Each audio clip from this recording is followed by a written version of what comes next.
नमस्कार, day news में आप सभी तमाम दर्शकों का स्वागत है। मैं हूं आपके साथ अनामिका। आइए खबरों की शुरुआत करने से पहले एक नजर डालते हैं आज के कुछ खास खबरों पर।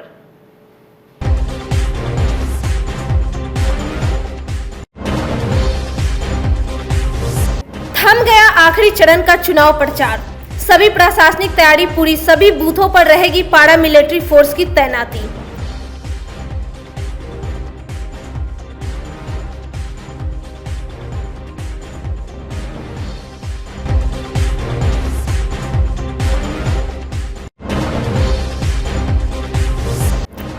चुनाव प्रचार के अंतिम दिन धुआंधार प्रचार में लगे रहे नेता।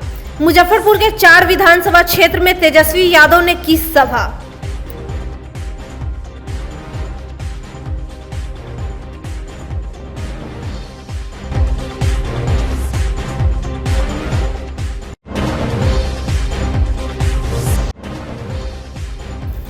कोरोना नेगेटिव होने के बाद कार्यकर्ताओं के बीच पहुंचे कांग्रेस प्रत्याशी विजेंद्र चौधरी। वहीं भाजपा प्रत्याशी मंत्री सुरेश शर्मा का जारी रहा जन संवाद अभियान।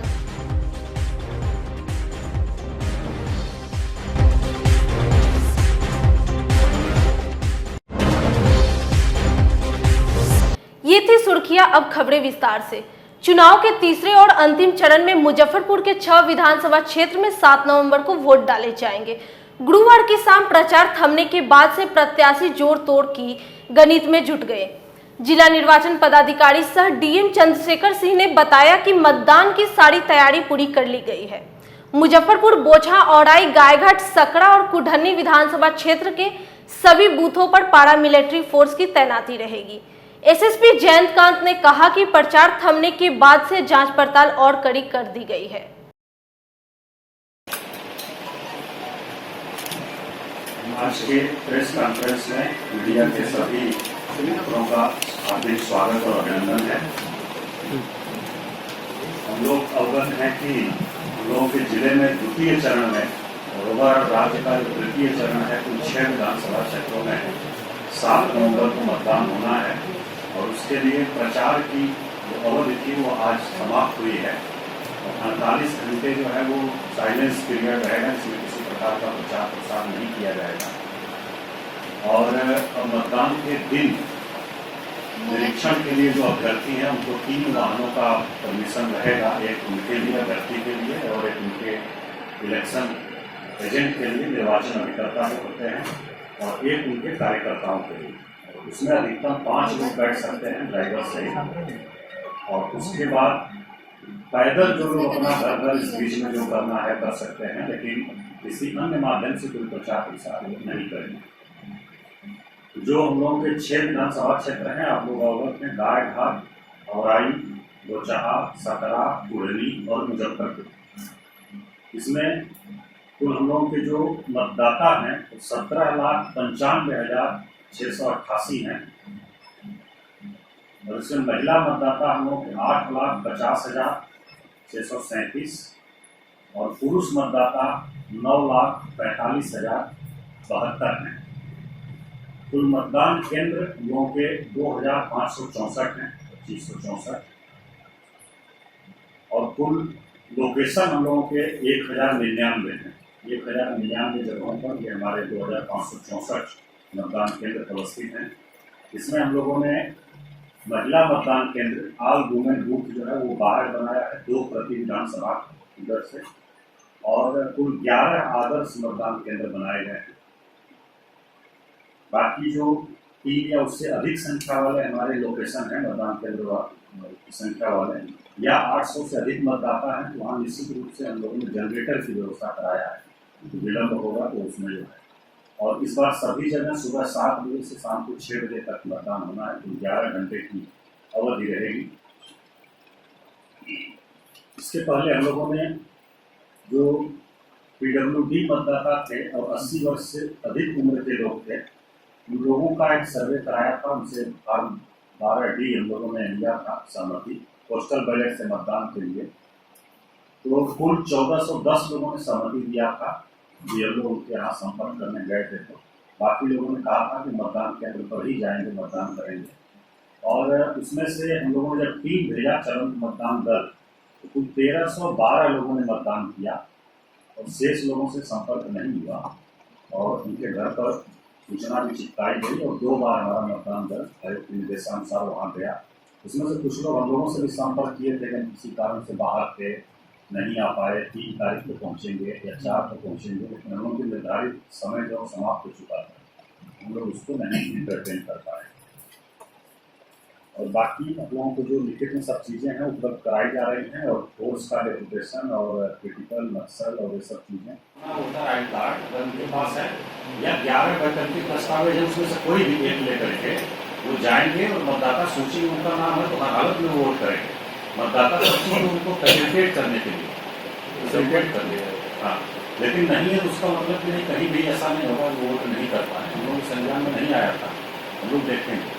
कुछ जगह ये वाला आया था लोगों के इशूज़ की ग्लव्स देने वाला, कुछ जगह वो प्रिसाइडिंग ऑफिसर अपने पास रखे रह गए थे और शुरू नहीं किए थे, लेकिन फोन मतदाता इतने जागरूक थे उनका फोन आने लगा हम लोगों को और कुछ जगह हम लोग बूथ पर गए तो देखे तो फिर धीरे धीरे सब जगह शुरू हो गया। मैसेज सबको लोग सेक्टर के माध्यम से दिलवाए और इस बार जो डिस्पैच हुआ है आज हम लोगों का तो कुल जो हम लोगों का 2500 जो बूथ है 2564 2564 जो हम लोगों का मतदान दल आज डिस्पैच हुआ है उन 6 केंद्रों से, उनको हम लोगों ने सामग्री कोविड वाला आपका कोविड प्रोटेक्शन किट मतदाताओं के लिए जो है वो भी सब उपलब्ध कराया है, डस्टबिन वगैरह भी। तो उन लोगों को आज ब्रीफिंग में स्पेशल हम लोगों ने बताया ये जो मतदाता के लिए है उसको खोल करके जरूर सुबह जो भी आता है शुरू कर दें और ऐसा नहीं जो रखा रह जाए। स्पेशल हम लोगों ने उसको बताया और जो आप बता रहे हैं उस पर भी हम लोग इस बार नज़र रखेंगे। और एक और इन्फॉर्मेशन थी आप लोगों के लिए कि जो हमारे एम्प्लॉइज के जो ट्रेनिंग सेंटर और फैसिलिटेशन सेंटर बना था उन लोगों ने पोस्टल बैलेट के माध्यम से किया था मतदान। 2966 लोगों ने किया है, 2966 और पहले वाला हम लोग जो बताए थे वो घर पर जा 7 तारीख को 6 बाकी बची हुई जो विधानसभा सीटें हैं उनके ऊपर चुनाव होगा। इसमें टोटल 2564 बूथ्स हैं जो कि 1098 बिल्डिंग्स का है, उसमें 157 बूथ नक्सल है, बाकी अन्य क्रिटिकल कैटेगरी के हैं और या फिर जनरल कैटेगरी के हैं। नक्सल 157 ये टोटल बूथ्स है। इसमें कहीं पर भी मतदान की जो अवधि है वो कहीं कम नहीं की गई है। सभी बूथों पर पैरामिलिट्री फोर्सेस हैं और इसके अलावा जो चेकिंग है और सेक्टर्स में भी फोर्सेस का प्रबंध हुआ है आयोग के निर्देशानुसार और किसी भी जगह पर किसी भी बूथ पर पैरामिलिट्री की फोर्सेस रहेंगी और हम लोग जगह जगह पर पूरे जिले में टोटल 53 चेकिंग और नाका पॉइंट्स बनाए गए हैं। यहाँ पर लगातार हम लोग चेकिंग रखेंगे और हम लोग की कोशिश रहेगी कि जिस तरीके से द्वितीय फेज में शांतिपूर्वक मतदान हुआ उसी तरह तीसरे फेज में भी इसी प्रकार से शांतिपूर्वक मतदान संपन्न। तीसरे और अंतिम चरण के चुनाव प्रचार के आखिरी दिन गुरुवार को नेताओं ने धुआंधार एनडीए से लेकर महागठबंधन के नेताओं ने मुजफ्फरपुर के कई विधानसभा क्षेत्रों में सभा कर अपने प्रत्याशी को विजयी बनाने के लिए मतदाताओं से विपक्ष के नेता तेजस्वी यादव ने गुरुवार को जिले के 4 विधानसभा क्षेत्र में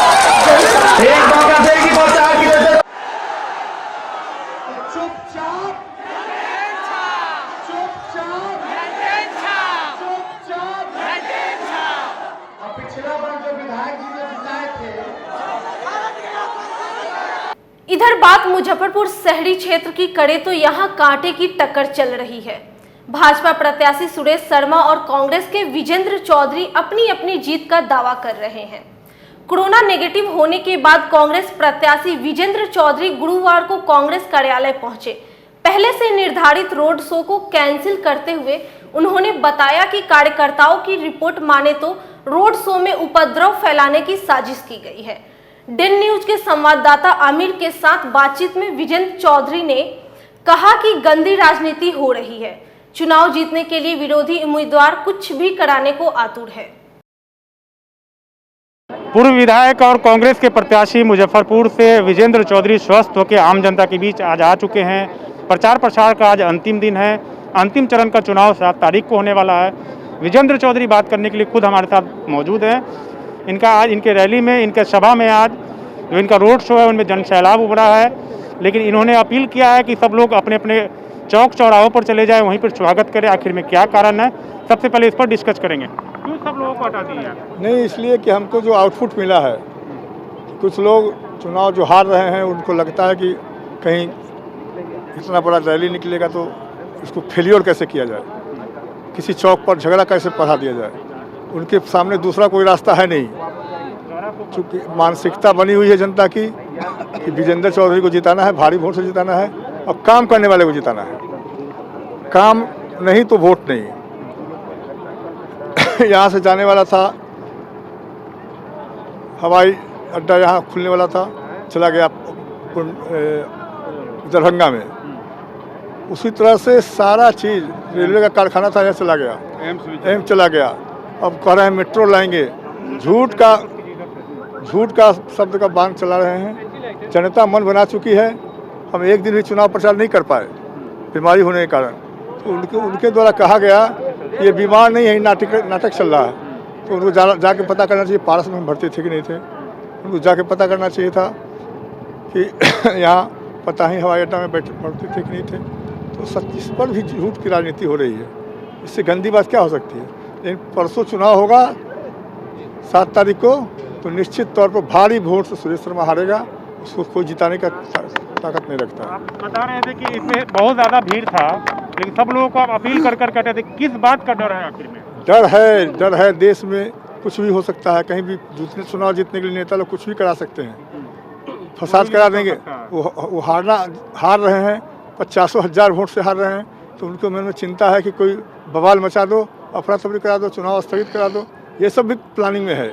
हमारा जो CID है वो ये रिपोर्ट किया है कि वो लोग चाहता है कि आज कोई भीड़ भाड़ में घुस करके हम गलत काम करें।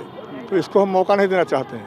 हम निकल रहे हैं। साथियों को आदेश दिया गया है कि अपने अपने चौक चौराहे पर रहें और सबसे मुलाकात वहीं होगी, वहीं भाषण होगा। प्रचार में एक गाना बड़ी गूंज रहा है, मैं विजेंद्र तू विजेंद्र सब लोग विजेंद्र। क्या उद्देश्य है गाना का? इसलिए गाना का उद्देश्य है कि हम बीमार हैं और जनता हमारी मालिक है। तो जनता से हमने अपील किया कि भाई आप विजेंद्र चौधरी बन जाओ। तो सब लोगों से अपील किया, सब लोगों ने माना और विजेंद्र चौधरी रोड पर निकल गया। बेटी को भी आपने उतारा है प्रचार पर? बेटी और बेटा या परिवार का लोग या शहर का लोग, हर आदमी इस काम में लग गया है कि किसी तरह से चुनाव को जीता जाए। तो क्या कुछ कहेंगे? आज अंतिम दिन है प्रचार का, क्या कुछ मुजफ्फरपुर वासियों से अपील करेंगे? यहाँ कोई लड़ाई नहीं है। हमने कहा कि हमारा राजनीति रहा है विकास, काम करके 15 साल लोगों को दिखाए हैं। 4 बार जीत हमको जनता ने नहीं हराया है। हमारी गलती के कारण सुरेश शर्मा को विधायक बनने का मौका मिल गया है। तो ये बात सच्चाई है। तो वो कहीं भी अता पता उनका नहीं चल रहा है।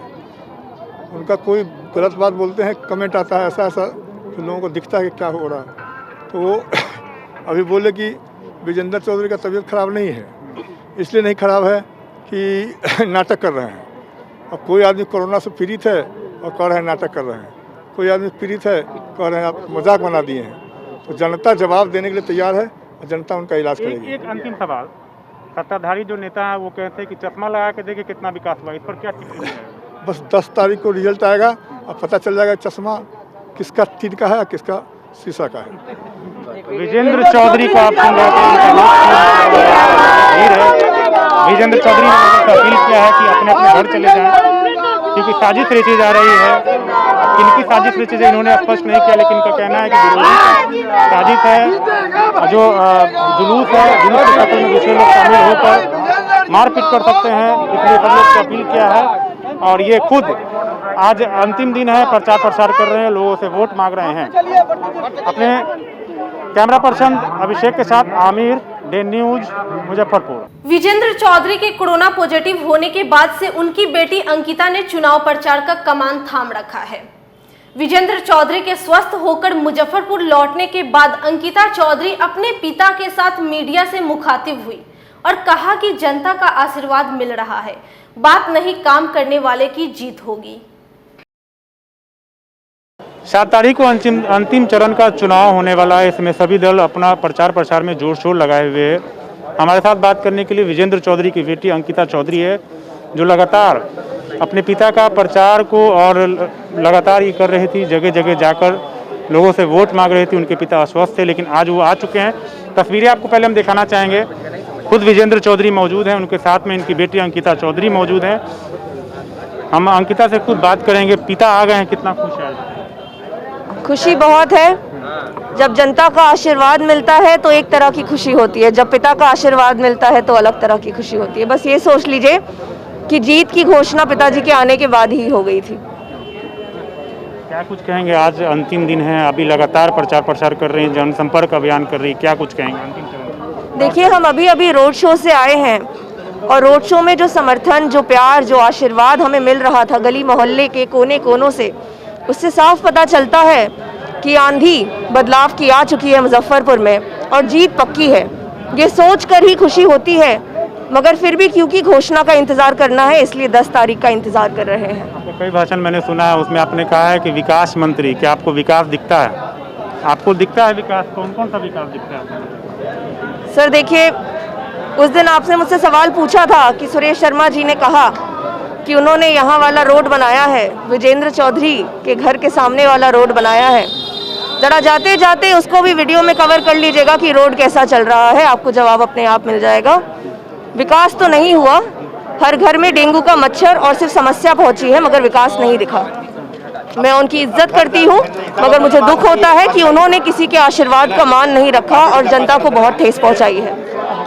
आज अभी क्या कुछ अपील करेंगी मुजफ्फर, क्योंकि अंतिम चरण, अंतिम दौर है, क्या कुछ अपील करेंगी मुजफ्फरपुर की जनता अपने पिता के लिए?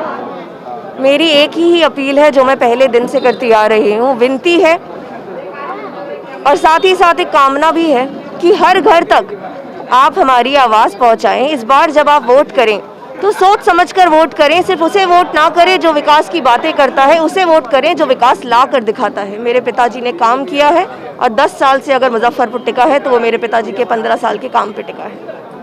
बिहार विधानसभा चुनाव के आखिरी चरण में 78 विधानसभा क्षेत्र में 7 नवंबर को चुनाव होने हैं। इसमें कांग्रेस के 24 उम्मीदवार मैदान में हैं। 24 में ज्यादा से ज्यादा सीटों पर विजयी होने का दावा करते हुए पूर्व केंद्रीय मंत्री कांग्रेस नेता सुबोध कांत सहाय ने कहा कि इस बार एनडीए सरकार का जाना तय है। वहीं गुरुवार को मुजफ्फरपुर पहुंचे सुबोध कांत सहाय ने कहा कि तेजस्वी यादव बिहार के अगले मुख्यमंत्री बनने जा रहे हैं। भागलपुर बछवाड़ा में 100 लोगों से ज़्यादा लोगों के साथ नाव पूरी तरह डूब गया और अभी भी 70 लोग के करीबन जो है वो ट्रेसलेस लोग हैं। मैं वहाँ के प्रशासन से अपील करता हूँ, अनुरोध करता हूँ कि किसी भी तरह से डूबे हुए लोगों को बचाने का प्रयास करें। लगता ये है जैसे कि कोई रेस्क्यू टीम इस इलाके में, गंगा के इलाके में जहां अक्सर इस तरह की घटना हो जाती है, उनका आने जाने का माध्यम ही नाव है, नहीं तो इतना बड़ा कैजुअल्टी नहीं होता। ये सबसे दुखदाई घटना है। दूसरा, आज तीसरे चरण का आखिरी चुनाव प्रचार खत्म होने जा रहा है। हम सीमांचल के तरफ से किशनगंज, पूर्णिया, कटिहार, मधेपुरा से होते हुए इधर आए हैं। कांग्रेस इसमें 24 सीट लड़ रही है। पहले चरण में 21 लड़ी थी, दूसरे चरण में 25 लड़ी है और तीसरे चरण में 24 सीट लड़ रही है। ये पूरा इलाका वैशाली, मुजफ्फरपुर से लेके बेतिया, मोतिहारी तक, फिर मिथिलांचल का जो इलाका है जहाँ से मैं अभी लौट के आ रहा हूँ, एकदम एक तरफा जिसको देखने को कहा जाए। ऐसे भी अगर थोड़ी जानकारी आप लोगों को होगी कि जो सीमांचल का इलाका है वो ट्रेडिशनली कांग्रेस और आरजेडी का इलाका रहा है। वहाँ पर मैक्सिमम सीट हम लोग बुरे से बुरे वक्त में भी जीतने का काम किया। तो ये 2 फेज जो है, पहला फेज तो बढ़त ही था, दूसरे फेज के बढ़त को भी ये भाजपा का जो थिंक टैंक है वही मान चुका है। और ये तीसरे फेज में भी हम निश्चित तौर पे, जैसा मैंने कहा कि ये मेरा इलाका है, अपना ट्रेडिशनल कांग्रेस आरजेडी का इलाका है, इसमें भी हम जीतने जा रहे हैं, सबसे बढ़त नंबर रहेगा। तो तीनों का सार मैं कह सकता हूं कि तेजस्वी का मुख्यमंत्री बनना निश्चित है। राहुल गांधी ने जिस तरह से उन्होंने अपना समर्थन तेजस्वी को दिया था और उसके पीठ पे खड़ा होकर के ये जो 15 में हम लोगों ने, याद कीजिए कि मोदी जी को 14 में जीते थे तो 15 में बिहार में ही उनको रोका था, हमने बिहार में ही रोका था। भले आज नीतीश यहां से निकल के सत्ता लेकर के चले गए भाजपा के साथ, लेकिन गैप जो हुआ है उसका एक नया तो ये बुरा दिन देखने का मौका मिल रहा है, जहां बीजेपी का एलआई सबसे भ्रष्ट चीफ मिनिस्टर का तगमा दे रहा है चिराग। सबसे भ्रष्ट चीफ मिनिस्टर का किसको तगमा दे रहा है? नीतीश कुमार को, जो बीजेपी का एलआई है। प्रधानमंत्री ने एक शब्द चिराग के बारे में नहीं बोला था। तो ये आज जो राजनीतिक तौर पे घिरे हैं नीतीश, कहीं बिहार में एक पोस्टर नहीं है नीतीश कुमार का, एक होर्डिंग नहीं है नीतीश। पूरा पटना का रिपोर्ट आप मंगा लीजिए। हमें याद है पिछले चुनाव में भी हम थे कि नीतीश कुमार अपने पोस्टर के नाम पे चुनाव लड़ रहे हैं, इसमें एक भी नहीं है। तो नीतीश जी का तो जो राजनीतिक हर्ष होना था वो हो गया। उन्होंने कहा ना कि उनका स्टेक बहुत बड़ा है और स्टेक है देश पे कब्जा, और देश पे कब्जा और 10-20 पूंजीपतियों के देश जो देश चला रहे हैं उनका वर्चस्व, वो छोटी लड़ाई में नहीं फंसेंगे। राज्य में तो भूखमरी है, इस राज्य में इसकी लड़ाई में नहीं फंसेंगे। वो अपना कब्जा बरकरार रहेंगे। लेकिन इस पूरे परिस्थिति में इलेक्शन कमीशन विफल रहा है लोगों के, देश के वोटरों के आकांक्षाओं का प्रतीक बनने। कोई यहाँ युवराज नहीं है, सब स्ट्रीट फाइटर हैं, और स्ट्रीट फाइटर थे, इसी का नतीजा है कि आज इनको उखाड़ के हम फेंक रहे हैं। युवराज नहीं है कोई। राहुल गांधी अकेला नेता है जो मोदी की आंख में आंख डाल करके उनको जवाब दे रहा है। उसको कितनों रिडिकुलस करने का कोशिश करे, लेकिन चुनौती असल मोदी के लिए राहुल है। बिहार में चुनौती असल मोदी के लिए लालू थे और आज तेजस्वी हैं।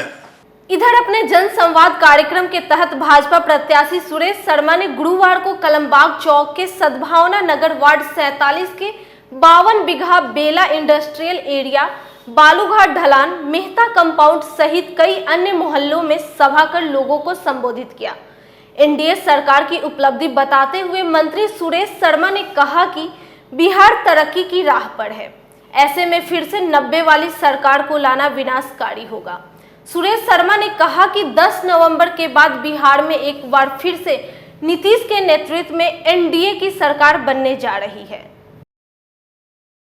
आज सर्वप्रथम सद्भावना नगर के हमारे भाई बहनों का जो है सो हम लोगों ने यहाँ आकर के उनकी बातों को सुना, और हम समझते हैं कि जितनी बात हम लोग कहते हैं उससे ज़्यादा बात ये लोग खुद कहते हैं कि इतना विकास हुआ है और पूरा देश ट्रैक पर आया है, स्वाभिमानी देश, संपन्न देश बन रहा है। आत्मनिर्भर भारत और आत्मनिर्भर बिहार बनाने के लिए, आत्मनिर्भर मुजफ्फरपुर बनाने के लिए एनडीए के प्रत्याशी के पक्ष में हवा चल रही है, और उम्मीद है कि पूरे मुजफ्फरपुर ही नहीं पूरे बिहार में एनडीए की सरकार बनेगी और आत्मनिर्भर एनडीए सरकार बिहार को बनाएगी। इन्हीं के लिए पूरा अब देश जात पात से बिहार ऊपर उठकर विकास की बात लोग करते हैं, जात के फंदे में फंस करके देश को बर्बाद, बिहार को बर्बाद होने से बचाने के लिए एनडीए को ये लोग पूरी तरह से मदद करने के लिए तत्पर है, तैयार है। और वोट 7 तारीख को ये लोग एनडीए के प्रत्याशी जहां भी है वो देंगे। तीसरे और अंतिम चरण में 78 सीटों पर हो रहे चुनाव में 50 से ज्यादा सीटों पर दावा करते हुए बीजेपी के प्रदेश मुख्यालय प्रभारी सुरेश रुंगटा ने कहा कि बिहार में अगली सरकार एनडीए की ही बनने जा रही है। गुरुवार को मुजफ्फरपुर पहुंचे भाजपा नेता सुरेश रुंगटा ने कहा कि बिहार की जनता फिर से लालू राबड़ी राज लाना नहीं चाह रही है। मैं यहाँ 3 दिन से कैंप कर रहा हूँ मुजफ्फरपुर जिला, और मेरे को घूमने के बाद जो मैं यहाँ के जनता में जो उनका स्पिरिट देखा है एनडीए के प्रति और आरजेडी के प्रति जो नफ़रत देखा है, उसी को बयान करने के लिए मैंने आज का ये प्रेस कॉन्फ्रेंस बुलाया है। और आपको मैंने बतलाया है कि यहाँ की जनता ने ये डिसाइड कर लिया है कि पुनः एनडीए की सरकार को मैं बहुमत दूंगा। एनडीए की सरकार बिहार में बनने जा रही है। वो कभी भी 90 की दशक की आरजेडी की सरकार या उनके अलायंस या महागठबंधन को वोट देने नहीं जा रही है। एसपी यादव की सभा में भारी भीड़ उमड़ रही है, क्या कुछ कहेंगे? देखिए, भीड़ कभी भी वोटर नहीं होता है। भीड़ उमड़ना और वोट देना दोनों में बहुत ही अंतर है। सुनने के लिए हर कोई जाता है, भीड़ हमारे अटल जी की सभा में भी काफ़ी होती थी, लेकिन वोट क्या होता है वो एक अलग विषय होता है। इसलिए इस चीज़ को आप उससे मत जोड़ें कि साहब भीड़ बहुत ज़्यादा है। ऐसा नहीं, भीड़ हमारी भी सभाओं में खूब अच्छी आती है। तीसरे चरण के सर मतदान होने जा रहे हैं, इसमें किस तरह की उपस्थिति रहेगी एनडीए गठबंधन?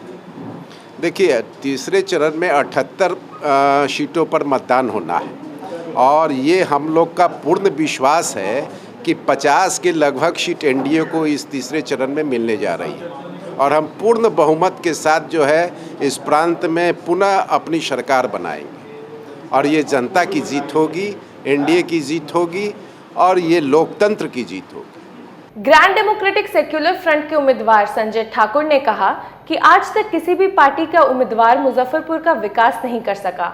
समस्या ज्यों की त्यों बनी हुई है। थोड़ी सी बारिश में शहर की स्थिति नारकीय हो जाती है, सड़क भी जर्जर है, किसी भी क्षेत्र में काम नहीं हुआ। प्रचार प्रसार के अंतिम दिन में जनसंपर्क करते हुए संजय ठाकुर ने कहा कि शहर की जनता मौका देती है तो अपने कार्यकाल में मुजफ्फरपुर का कायाकल्प कर देंगे। ठोक बजा करके जो मेरा निर्णय है उसके लिए मुझे अपने आप को चाहे जितना न्यौछावर करना पड़ेगा मैं कर दूंगा। ये मेरा वादा है मुजफ्फरपुर के माता बहन और आम आवाम से। और 74 साल की आज़ादी के बाद जिस गुलामी की जंजीर में आज जो समाज का अंतिम व्यक्ति है जिसके नाम पर वोट लिया जाता है, उस गरीब को गरीबी के हालात में नहीं छोड़ करके उसको उबारने का काम करूंगा और उसको मुख्य धारा में जोड़ने का काम करूंगा। चाहे किसी भी समाज का जो अंतिम व्यक्ति होगा उसको जो आज हे दृष्टि से देखता है, आपको ताज्जुब होगा। आज जो जिस जनप्रतिनिधि को मुजफ्फरपुर में एक को 15 साल तक मुजफ्फरपुर की आम जनता ने रखने का काम किया, एक अभी 10 साल से है। हालात यह है कि अभी जो कीचड़ और कादो जो सड़क पर लगा हुआ है, ये लोग जनता के बीच में मत मांगने नहीं जा रहे हैं। आम समस्या आए दिन की बात को तो छोड़िए, पैर में कादो लग जाएगा।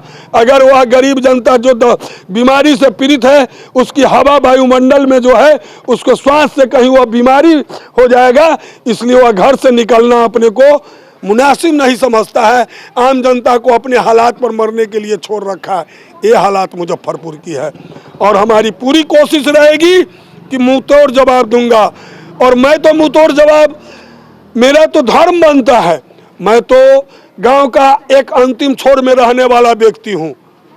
मैं तो उस खानदान में जन्म लिया हूं जिसकी उत्थान की बात आज देश की 74 साल की आज़ादी के बाद भी आज तक किया जा रहा है।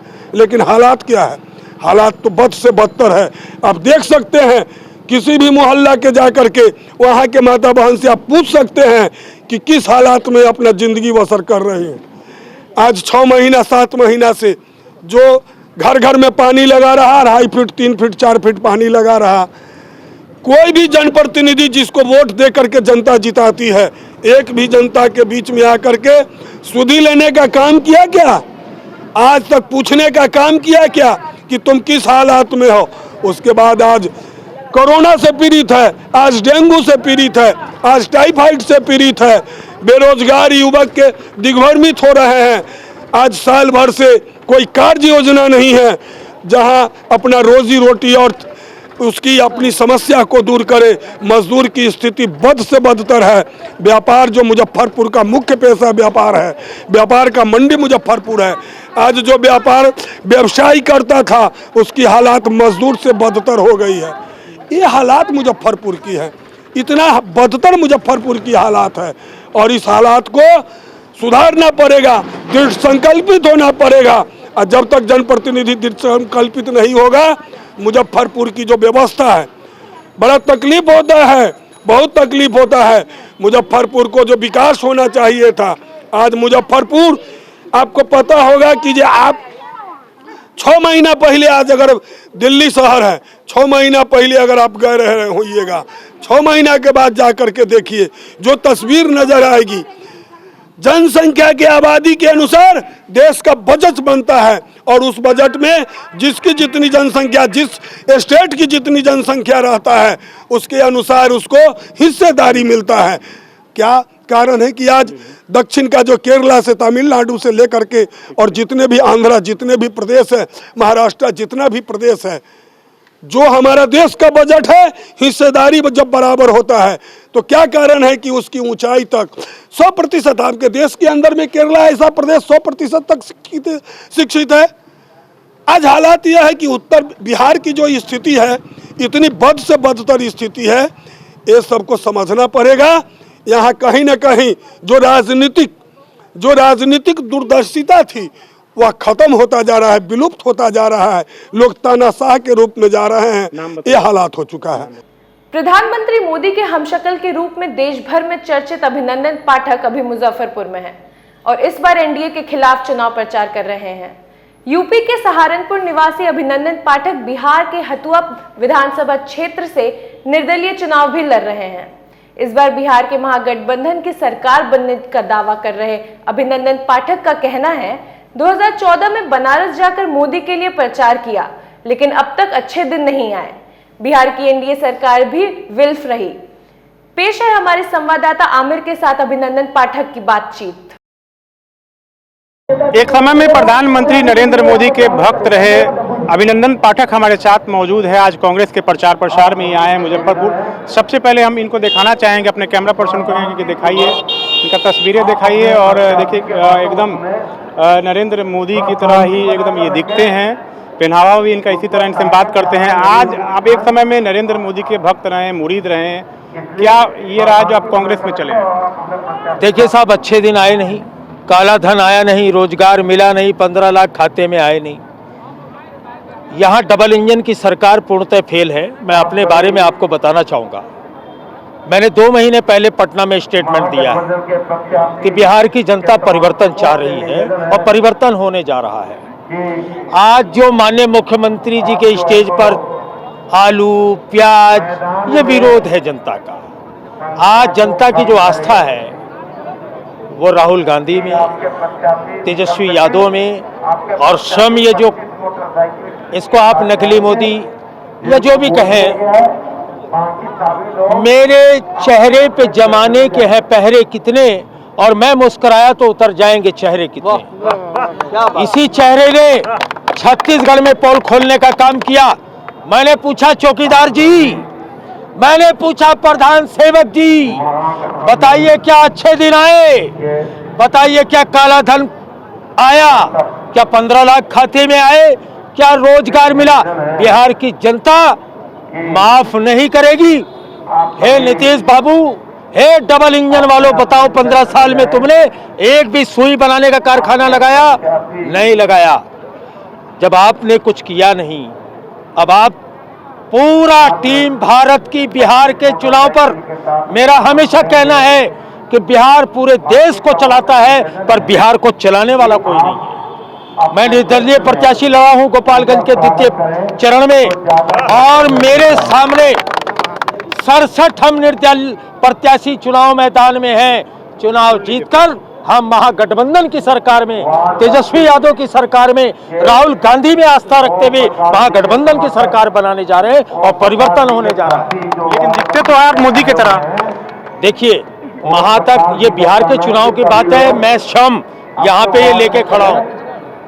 छत्तीसगढ़, मध्य प्रदेश, राजस्थान, माननीय राहुल गांधी जी ने मुझे इतना प्यार दिया, इसी चेहरे को राहुल गांधी ने संसद में ऐसे प्यार किया, इसी चेहरे को राहुल गांधी ने राजनांदगांव छत्तीसगढ़ में गले लगाया और मेरे फोटो को अपने इंस्टाग्राम पे डाला है, आप देख सकते हैं। माननीय राहुल गांधी जी, माननीय तेजस्वी यादव जी और शम खड़ा ये छोटा सा गरीब भक्त अभिनंदन पाठक, बिहार में हम वादे नहीं इरादे रखते हैं बिहार की जनता की सेवा करने के, सत्कार करने के, सम्मान करने के, रोजगार देने के, सुरक्षा देने के, ये वादे हैं हमारे।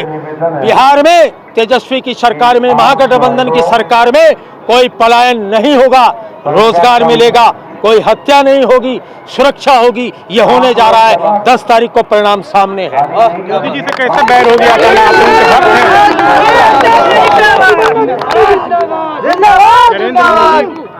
नरेंद्र मोदी के खिलाफ अब कैसे चलेगा? क्या देखिए, मेरे चेहरे को, मैंने अभी कहा कि मेरे चेहरे पे जमाने के हैं पहरे, क्या मिलिए ऐसे लोगों से जिनकी सूरत छिपी रहे, नकली बातें सामने आए, असली बातें छुपी रहे। अब झूठ नहीं चलने वाला है।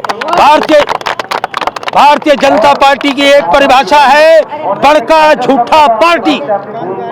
बड़का झूठा पार्टी। बता दीजिए भाइयों, अच्छे दिन आए क्या? रोजगार मिला क्या? काला धन आया क्या? कोई कारखाने लगाए क्या? एनडीए की सरकार, डबल इंजन की सरकार को उतारना है और महागठबंधन की सरकार, अभिनंदन पाठक की सरकार, तेजस्वी यादव की सरकार, राहुल गांधी की सरकार को बनाना है। अभिनंदन पाठक को सुन रहे थे, सेकंड मोदी कहलाते हैं, जिन्होंने कांग्रेस के लिए प्रचार करना शुरू कर लिया है, कर चुके हैं। इससे पहले ही नरेंद्र मोदी के पूरी तरह से भक्त थे, मुरीद थे, लेकिन अब ये कांग्रेस के लिए काम कर रहे हैं, महागठबंधन के लिए काम कर रहे हैं। कैमरा पर्सन अभिषेक के साथ आमिर, डे न्यूज, मुजफ्फरपुर। पत्रकार अर्नब गोस्वामी की गिरफ्तारी के विरोध में गुरुवार को हिंदू जागरण मंच ने खुदीराम बोस स्मारक स्थल पर जमकर प्रदर्शन किया। प्रदर्शन में शामिल प्रांत मंत्री कुंदन कुमार ने कहा कि महाराष्ट्र सरकार देशद्रोहियों का फैक्ट्री बना हुआ है, राष्ट्रवादियों को कुचलने का काम किया जा रहा है। भारत सरकार को ऐसे निःशुल्क सरकार को हटाकर राष्ट्रपति शासन महाराष्ट्र में लगाना चाहिए। आज हम लोग हिंदू जागरण मंच के तत्वाधान में महाराष्ट्र सरकार के विरोध प्रदर्शन शुरू किए हुए हैं। महाराष्ट्र सरकार राष्ट्र विरोधियों का, राष्ट्रद्रोहियों का फैक्ट्री बना हुआ है। वहाँ से सिर्फ और सिर्फ राष्ट्रद्रोहियों का उत्पादन किया जा रहा है। साथ ही साथ जितने भी राष्ट्रवादी वहाँ के युवक हैं, राष्ट्रवादी मित्र हैं, सबको कुचलने का काम कर रही है। उसके विरोध में हमने आज ये कार्यक्रम किया है, जो एक राष्ट्रवादी पत्रकार अर्नब गोस्वामी ने पूरे राष्ट्र के सम्मान में आज तक काम करते हुए आए, उनको कुचलने का कोशिश कर रहा है अर्नब गोस्वामी। महाराष्ट्र सरकार आज इस प्रदर्शन के माध्यम से महाराष्ट्र सरकार को हम चेतावनी देना चाहते हैं कि हिंदुस्तान के राष्ट्र सेवकों का महाराष्ट्र जैसी कुकर्मी सरकार, अधर्मी सरकार कुछ भी बिगाड़ नहीं सकती है। और पूरे हिंदुस्तान के राष्ट्रवादी युवक अर्नब गोस्वामी के साथ में है, क्योंकि अर्नब गोस्वामी ने राष्ट्रवाद को, राष्ट्रभक्ति को जगाने का प्रयास किया है, जगाने का काम किया है। मैं महाराष्ट्र सरकार के लिए केंद्र सरकार से आग्रह करता हूं कि तुरंत महाराष्ट्र सरकार को बर्खास्त कर महाराष्ट्र में राष्ट्रपति शासन लगाया जाए, ताकि राष्ट्र भक्तों का सम्मान बचा रहे, महाराष्ट्र की अस्मिता बचा रहे। नहीं तो राष्ट्रद्रोही महाराष्ट्र सरकार महाराष्ट्र की अस्मिता खत्म करने पर तत्पर है, महाराष्ट्र की आबरू को नीलाम करने के लिए आमादा हो चुका है। महाराष्ट्र सरकार को मैं बतलाना चाहता हूं कि जिस अर्नब गोस्वामी पर तुम हाथ डालने का प्रयास कर रहे हो, तुम जान लो कि वो एक राष्ट्रभक्त है। और मैं बतलाना चाहता हूं महाराष्ट्र सरकार को कि अर्नब गोस्वामी जैसे लाखों करोड़ों युवक आज राष्ट्र भक्ति में लीन है, राष्ट्र के लिए अपना सर्वस्व न्यौछावर करने को तत्पर है। तुम अगर राष्ट्र भक्तों पर इस तरह प्रहार करना चालू करते रहे और राष्ट्रद्रोहियों का उत्पादन करना बंद नहीं किया तो पूरा हिंदुस्तान के राष्ट्र भक्त तुम्हारे खिलाफ में रोड पर उतरने के लिए तैयार हैं। ऐसी परिस्थिति में वहाँ राज्य के सरकार को तत्काल बर्खास्त करके और राष्ट्रपति शासन लागू किए जाने का प्रावधान है। महाराष्ट्र में भी कानून व्यवस्था की गंभीर समस्या उत्पन्न हो गई है। इस लिहाज से तत्काल महाराष्ट्र सरकार को बर्खास्त करके और राष्ट्रपति शासन लगाया जाना बहुत आवश्यक हो गया है। जब तक राष्ट्रपति शासन नहीं लगाया जाएगा, एक जिम्मेवार कोऑर्डिनेशन कमेटी जब तक एग्जिस्टेंस में नहीं आती है महाराष्ट्र में, तब तक मैं समझता हूं कि अर्णब गोस्वामी जैसे राष्ट्रभक्त पत्रकार के साथ न्याय नहीं हो सकेगा। मैं इस कार्यक्रम के माध्यम से मैं मांग करता हूं माननीय राष्ट्रपति महोदय जी से कि तत्काल वहां पर लॉ एंड ऑर्डर ब्रेक कर चुका है, कानून व्यवस्था की गंभीर समस्या उत्पन्न हो गई है, इसलिए राष्ट्रपति शासन लगाया जाए। वहीं अर्णब गोस्वामी की गिरफ्तारी पर एनयूजेआई की ओर से खुदीराम बोस स्मारक स्थल पर धरना दिया गया। महाराष्ट्र सरकार और मुंबई पुलिस आयुक्त की इस कार्रवाई की निंदा करते हुए संगठन के सदस्यों ने कहा कि पत्रकारों को झूठे मुकदमे में फंसाने का काम किया जा रहा है। संगठन के प्रदेश महासचिव रितेश अनुपम ने अर्णब गोस्वामी की जल्द से जल्द रिहाई कराने की मांग महाराष्ट्र सरकार से की। शहीद खुदीराम बोस स्मारक में क्रांति के जगह है, ये मुजफ्फरपुर क्रांतिकारी जगह है। यहाँ पर धरती जो है बहुत ही क्रांतिकारी है। आज हम लोग यहाँ पर इसलिए धरना दे रहे हैं कि यहाँ से मुंबई सरकार, मुंबई पुलिस को एक मैसेज देना है कि पुलिसिया जुर्म बंद कीजिए और लोकतंत्र के चौथे स्तंभ पर जो आपने हमला किया है यह बहुत ही निंदनीय है। अविलंब पत्रकार को रिहा करें और जो कानूनी कार्रवाई है उसके तहत बात करें। कोई पत्रकार को आप इस तरह से आतंकवादी के तरह आप उसके घर में जाके और उसकी गिरफ्तारी करते हैं, इसकी पुरजोर हम लोग निंदा करते हैं और अविलंब रिहाई की मांग करते हैं। मुजफ्फरपुर से रितेश। आज की खबरों में फिलहाल इतना ही। कल फिर मिलेंगे कुछ नए खबरों के साथ। तब तक के लिए हमारे डेन न्यूज टीम को दीजिए इजाजत। नमस्कार।